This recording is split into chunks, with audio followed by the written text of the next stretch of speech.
এই মুহূৰ্তৰ এক ব্ৰেকিং নিউজ। এই মাত্ৰ বাঘৰ দৰে জেলৰ পৰা ওলাই আহিল মহবুবুল হক। আৰু মুখ্যমন্ত্ৰীয়ে জেলত ৰাখিব নোৱাৰিলে মহবুবুল হকক। এই মাত্ৰ পাথাৰকান্দি জেলৰ পৰা মুকলি আকাশৰ তলত মহবুবুল হক।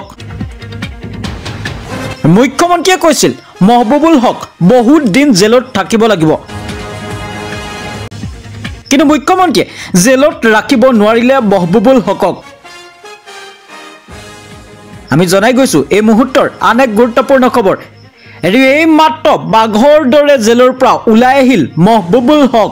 আৰু মুখ্যমন্ত্ৰীয়ে জেলত ৰাখিব নোৱাৰিলে মহবুবুল হকক।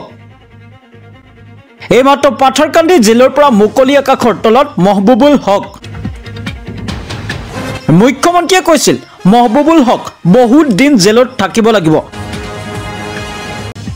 কিন্তু মুখ্যমন্ত্ৰীয়ে জেলত ৰাখিব নোৱাৰিলে মহবুবুল হকক। আমি জনাই গৈছো এই মুহূৰ্তৰ আন এক গুৰুত্বপূৰ্ণ খবৰ।